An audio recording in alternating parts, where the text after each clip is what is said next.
Welcome to the channel. It's a place where we know there's more to life than being really, really ridiculously good looking. So, been a few days since posted last. Been a busy week. Life keeps going on.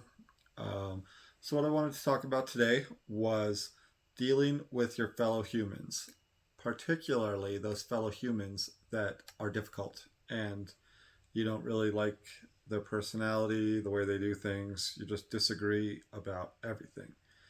And it can be hard dealing with those kind of people. They are always stubborn, opinionated. Um, you just don't get why they see the world the way that they do. But they're there. You got to deal with them. So, how do you deal with them in the best way? Um, and you always want to, number one, maintain your own composure. You never want to let them knock you off your game, get you angry or upset. They'll say things just to get a rise out of you.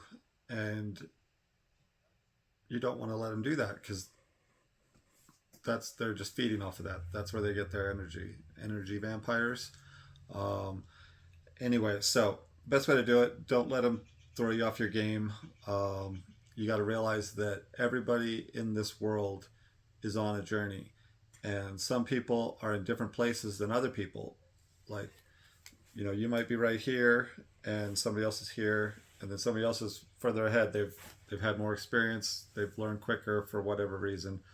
Um, Different paths.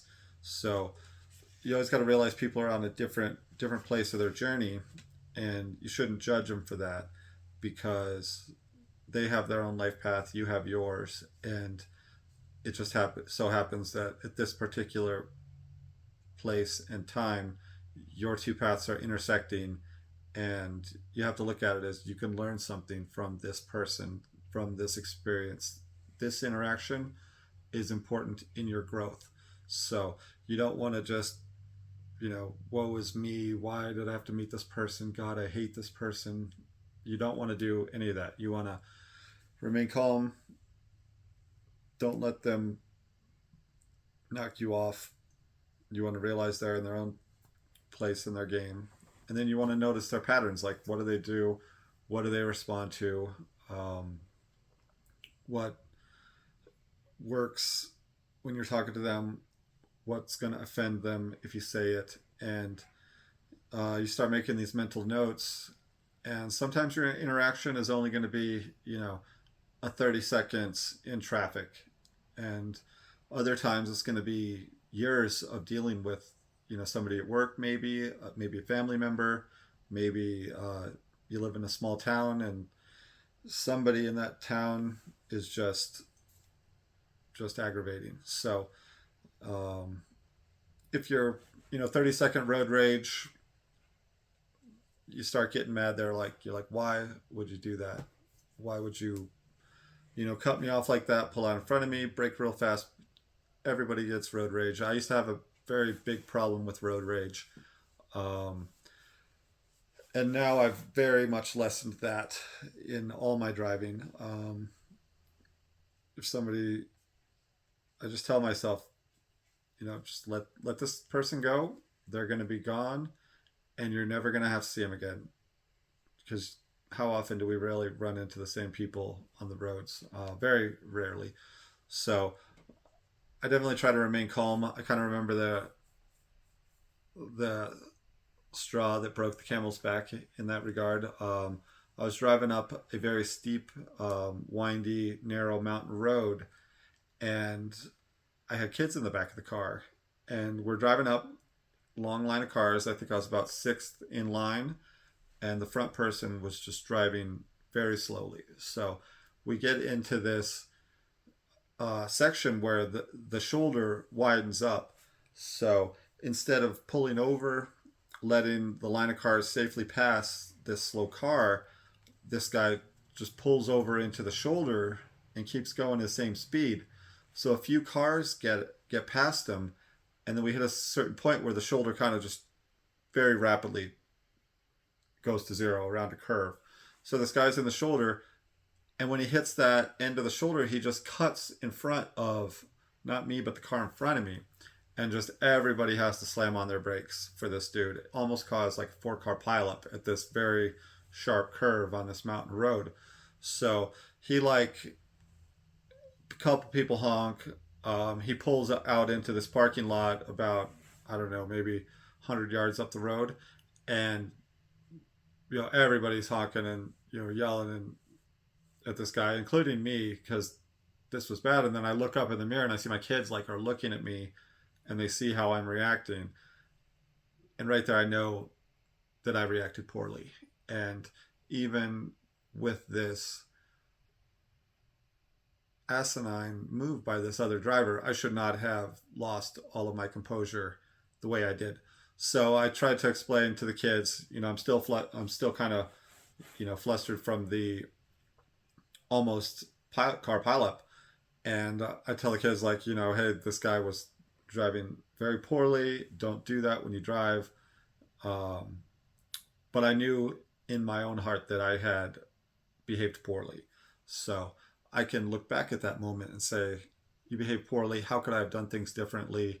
How could I have remained calm? Maybe I could have mitigated that a little bit by um, knowing the road well and knowing that that shoulder is going to cut off and that this guy is going to have to pull over. But I think in the moment I thought he would stop when the thing ended. But you never know what other people are going to do. You just have to kind of keep an eye out and make sure they don't,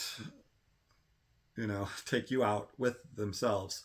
So I think it was Mark Twain, or maybe it was George Carlin, that said, if you think how dumb the average person is, just think that half of the other people are dumber than that. And it's pretty funny. But what are you going to do? I mean, you live in a world with a bunch of people. You got, if you live 8 billion different personalities living in this world, and most of them are not going to be compatible, and you're going to be crossing paths. So you got to find a way to deal with your people, the fellow people in your world, without going crazy. Um, so I always like to never judge them by my standards that I hold myself to or try to hold myself to.